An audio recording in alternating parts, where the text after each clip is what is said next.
My parents sold their house of 30 years and handed every $650,000 to my brother as a wedding gift.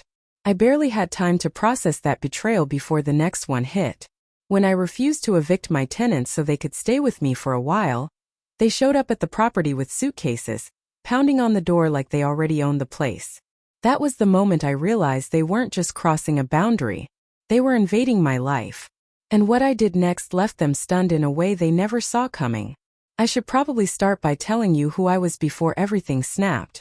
My name is Lauren, and for the last 8 years I've built a small but thriving interior design and custom furniture studio out of sheer stubbornness and sawdust. Most days you'd find me in a linen shirt, jeans, and my worn leather apron, hair tied back, sanding down walnut boards while the workshop heater hummed in the corner. It's the kind of life people underestimate until they see what those hands can make. And maybe that's always been my story, underestimated until pushed too far. I grew up in a house where the rules were unspoken but sharp. Nathan, the only son, was the investment. I, the daughter, was expected to be understanding. I heard that word my entire childhood. Be understanding when Nathan gets the new bike. Be understanding when Nathan's summer camp costs more than your entire school year. Be understanding when your brother needs help with college but you can figure it out. So I did figure it out, 3 part-time jobs at once, eating dollar ramen, stitching together a degree I paid for myself. Meanwhile, Nathan's tuition was wired straight from my parents' account the moment it was due. My mother used to say it with a smile like it was a compliment. Girls just don't need as much help, sweetie. You're stronger. At the time I didn't realize she meant it literally, less help, more burden. As an adult I kept my distance, not because I didn't love them, but because I could breathe better when I wasn't being squeezed into the role of the forever responsible child. Then I married Ryan, the first person who truly saw me. Not the version shaped by guilt or obligation, but the woman who fought her way into a craft she loved. We bought a cozy home in Parker, Colorado and started talking about building a family. Quiet mornings with coffee on the porch, late-night naming lists for the baby growing inside me. The soft kind of future I'd worked years to earn.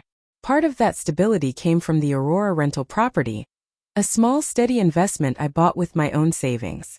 Tyler and Megan lived there, a young couple trying to get on their feet. They paid on time, kept the place clean, and never caused trouble. In my mind, they were the kind of tenants any landlord would bend over backward to keep. Which is why, when my parents called one afternoon sounding breathless with excitement, I had no reason to brace myself. They told me they'd sold their house. 30 years of memories, the porch swing Dad built, the kitchen Mom painted 3 times. I imagined them finally taking cruises, gardening, settling into a slower life. I even smiled when Mom described how fast the place sold. Then she said it. We gave the money to Nathan. All $650,000. Isn't that wonderful? I pressed the phone to my ear, waiting for the part where she laughed or said, "Just kidding," or even paused long enough to hear my silence. But she kept talking, listing the amenities of the penthouse Nathan had found downtown. And then came the line that shifted something deep inside me. "We'll be moving into your rental for a little while. Just tell those tenants to leave." I don't remember what I said after that. Something flat and polite, the kind of response you give when your brain disconnects to protect itself. I hung up and stared at the wall of my studio while the scent of freshly cut oak floated around me, sharp and grounding. My parents had just given my brother $650,000 and without hesitation decided my property, my investment, would become their fallback plan. No request, no conversation, just an expectation wrapped in entitlement. I told Ryan that night. He stood at the kitchen counter, hands braced on the granite, listening without interrupting. "You're not actually considering evicting them," he said gently. "Of course not." The answer was immediate, instinctive. "It's not even legal. And it's not right," he added. I nodded, but my stomach tightened because I knew what was coming. My parents didn't handle boundaries. They bulldozed them. The calls began the next morning. Mom first, her voice sugary and fragile. "Lauren, honey, you sounded stressed yesterday. We just need a place for a little while." Then Dad, sterner. "Your mother is upset. You should fix this." I repeated myself over and over. I can't remove tenants under a valid lease. It's illegal. It's unethical. But logic only works on people willing to hear it. By noon Mom was crying. By evening, Dad was lecturing me about family responsibility. By the next day, relatives I hadn't heard from in months suddenly had my number memorized. Aunt Carolyn called at 7 a.m. Your parents gave everything to help Nathan start his life, and you can't do one little thing? It's not little, I said. Well, you're the successful one, she snapped. You should help. That was the script. I was the capable one, the reliable one, the daughter whose comfort was negotiable because she could handle it. Nathan texted me that afternoon. They need somewhere to stay. Be flexible, sis. Be flexible. As if that were the magical phrase that could erase landlord-tenant laws or basic decency. I didn't respond, but the real explosion happened 3 days later. I was in my studio sanding the edge of a maple countertop when my phone buzzed non-stop. Tyler's name lit up the screen. His voice trembled the moment I answered. Lauren, there are people at the door saying they're moving in. They have suitcases. They're yelling. My heart dropped. Describe them. It's an older couple. They said they're your parents. Of course they did. I told him to stay inside, not to open the door, that I was on my way. Then I grabbed my keys, dust still on my jeans, and drove across town with my pulse hammering against the steering wheel. When I turned onto the Aurora Street, I saw them instantly. My parents on the front porch, 2 large suitcases beside them, grocery bags dangling from Mom's wrist like they were checking into a vacation rental. Mom was pounding on the door so hard the frame rattled. Dad stood stiffly beside her, looking like he was already rehearsing the lecture he'd give me for being difficult. I stepped out of my car. What are you doing? Mom spun around, furious and relieved all at once. They won't let us in. It's not your house, I said. It's family property, she insisted, as if saying it made it true. Dad took a step toward me. We've been in a hotel for almost 2 weeks waiting for you to handle this. You created that situation, I replied. You sold your house. You gave away your money. That doesn't make my rental your backup plan. Mom's voice cracked, switching to her well-practiced heartbreak. How can you talk to us this way after everything we've done for you? Tyler cracked the door open just an inch. Do we need to call someone? He asked quietly. No, I said. Then I looked directly at my parents. But they will if you don't leave. The porch fell silent, the kind of sharp, vibrating silence that comes right before something breaks. And in that moment I understood exactly what I was up against. Not confusion, not desperation, but entitlement so deep they truly believed my life existed to cushion their choices. They left the porch that day only because Tyler picked up his phone as if he were about to dial. Dad muttered something about, "This isn't over." Mom cried loudly enough for the neighbors to peek through blinds, and then they dragged their suitcases back to the car like 2 people gravely wronged. I watched them drive away with a cold, hollow ache spreading across my ribs. It wasn't guilt. It was the realization that this was only the first attempt. By the next morning, the narrative had changed, and I'd apparently been assigned the villain role. My phone lit up before sunrise with a message from my cousin Justin. I can't believe you'd abandon your parents like this. Then another from Aunt Carolyn. We heard you refused to let them stay. They're practically homeless. Homeless. That was the word they chose, even though my parents had willingly handed their entire nest egg to Nathan without so much as a second thought. The group chat I'd been forcibly added to filled with passive-aggressive messages about family duty and honoring your elders. Not one person asked what had actually happened. Not one asked about Tyler and Megan or the legal lease. This wasn't concern. It was a coordinated guilt campaign. Ryan watched me read message after message while I sat at the kitchen island, one hand on my belly. You can block them, he murmured. I know, I said. And I did know. But blocking them didn't solve the larger truth. My parents believed they had unrestricted access to my life. My home, my resources. If I didn't stop it cleanly now, it would bleed into every part of the future we were trying to build. Around that time, news about Nathan started trickling in. Through my cousin Sarah, one of the few neutral voices, I learned that the bank had denied Nathan's mortgage application on the penthouse. They needed verification of income. He didn't have any. Without the loan, he couldn't close. Without closing the deposit, my parents' $650,000 wasn't coming back. Suddenly their urgency made sense. They'd thrown everything into Nathan's dream and now had nowhere to land. 2 days later, Nathan himself called. Look, he said, sounding annoyed rather than embarrassed. Things are tight right now, Ashley, and I still need to pay the venue. It's only $18,000. Can you help? Only $18,000? As if I kept stacks of cash in the pantry for moments like this. I didn't even hesitate. No. His silence wasn't surprise. It was offense. Wow, he said. Real supportive, sis. Supportive. Another word twisted into a weapon. That night, after one more round of messages from relatives insisting I step up, something inside me locked into place. I opened my laptop and began writing an email. Not emotional, not defensive, but factual. A timeline of events, screenshots of the lease, records of the sale, every detail in clear, undeniable language. At the end I added one line.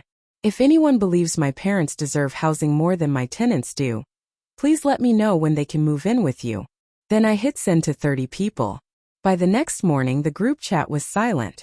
The silence after my email lasted almost a full day, long enough for me to hope briefly that the worst had passed. But entitlement doesn't disappear. It waits, reshapes itself, and returns wearing a softer mask. It was a Saturday morning in early spring. Ryan and I were in the kitchen, sunlight spilling across the counters while we argued playfully about baby names. For the first time in weeks my shoulders felt loose. My phone wasn't buzzing. My parents hadn't called. Even Nathan had gone quiet. Peace felt foreign but warm. Then the doorbell chimed. Not once but repeatedly, insistently. Ryan checked the driveway. His voice dropped. Lauren, it's them. I opened the Ring app and there they were. My parents on our porch in Parker, dressed nicely, as if they were arriving for a holiday dinner rather than ambushing the daughter they'd been attacking for weeks. Mom held a bouquet of flowers. Dad carried a grocery bag. Mom leaned toward the camera, smiling in a way that felt more like performance than apology. Sweetheart, we brought the ingredients for your favorite pot roast. Let us in. Ryan looked at me. This is manipulation. I knew. I felt it in the tightening of my chest, the way her voice tugged at an old instinct to soothe, to give in, to make things easier. That was the role I'd played my entire childhood. But I wasn't that girl anymore. Dad cleared his throat, speaking directly to the camera. We've had time to reflect. We made mistakes. Let's just talk like adults. Talk like adults. A phrase he'd used every time he wanted control disguised as reason. I stayed where I was, leaning against the hallway wall, phone still in hand. I didn't open the door. Mom kept going, her voice trembling. Please, honey. We've been staying somewhere awful. We're tired. We miss you. Ryan whispered. They're not here to apologize. They're here to gain access. He was right. Every "we're sorry" was vague, conditional, and conveniently paired with a request for me to do the very thing I'd already told them I wouldn't. When I didn't respond, Dad's tone shifted instantly. The performance cracked. Lauren, this is childish. Open the door. Mom echoed him louder. We are your parents. We deserve respect. Respect. They used the word like a blade. When neither of us moved, Dad stepped back and crossed his arms. If you don't let us in, we'll stay here until you do. You can't ignore us forever. My pulse thudded steadily, not panic, just clear. This was it. The final escalation. They wanted a scene, a crack, any sign I could be guilt back into compliance. Instead, I opened the phone app and dialed the non-emergency police line. The operator answered. I exhaled. I need to report ongoing trespassing. Same individuals as a previous incident at my rental property. Ryan watched me with quiet pride. I watched myself too, like someone finally stepping into the life she wanted. Outside, my parents kept talking, unaware I just made the call that would redefine our relationship. Think about the baby, Mom pleaded suddenly, as if the mention of my pregnancy might soften me. Don't you want us involved? Not like this, I thought. Not with ownership instead of love. Dad knocked again, harder this time. Lauren, stop being dramatic. It was almost laughable, coming from the people staging a doorstep intervention with flowers and guilt.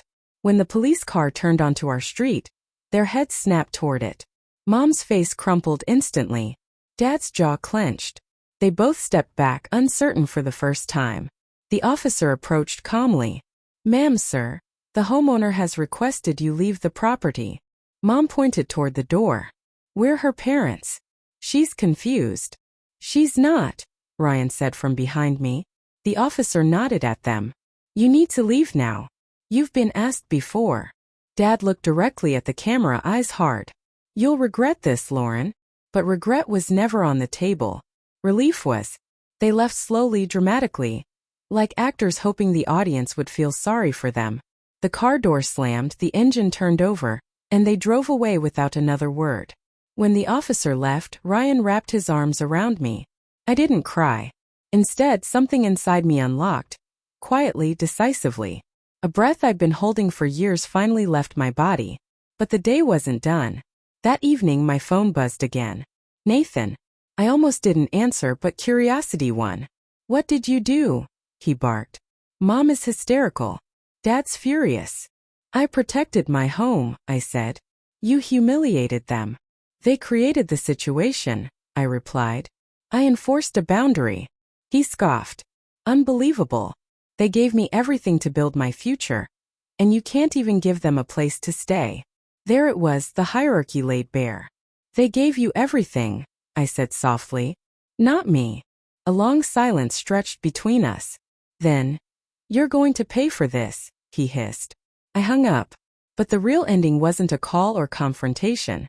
It came 2 days later in a plain envelope delivered to my parents' new apartment, the modest one-bedroom they'd finally rented when all their options fell apart. A formal notice drafted by my attorney. Cease trespassing or face further legal action. Any additional attempts to enter my properties would be documented and submitted. According to Sarah, my parents went pale reading it. Not angry, not devastated, just reeling. In the weeks that followed, the noise around me finally quieted. My parents moved into a modest one-bedroom on the edge of town. Nothing like the life they'd imagined when they handed Nathan $650,000. But it was the only place they could afford. The calls from relatives faded too. Once they realized the version of the story they'd been fed didn't hold up against leases, facts, and a police report. Entitlement is loud at first, but it dies quickly when no one feeds it. Tyler and Megan stayed in the Aurora house, grateful and steady, sending me updates about the garden they'd planted in the backyard. Their kindness felt like the universe reminding me I'd chosen the right people to protect. At home, quiet returned. Real quiet, the kind that settles into the walls and stays. Ryan and I finished the nursery, brushing soft green paint onto the walls while sunlight drifted through the window. Every stroke felt like reclaiming something. Space, safety, a future unmarred by manipulation. For the first time in my life, my boundaries weren't questioned or punished. They simply existed, and the life on the other side of them was peaceful. Looking back, people assumed the hardest part was calling the police on my own parents. It wasn't. The hardest part was realizing how long I'd lived smaller than I needed to. Shrinking myself to keep the peace. Accepting scraps of respect because I was told daughters should be understanding. But peace built on silence isn't peace at all. It's surrender. And the day I stopped surrendering, my life finally opened. My parents may never understand the line I drew. But that line is why my child will grow up in a home shaped by love, not obligation. That's the legacy I choose. If any part of my story felt familiar, share your experience in the comments. And if you want more real stories about family boundaries and finding your voice, make sure you subscribe so you don't miss the next one.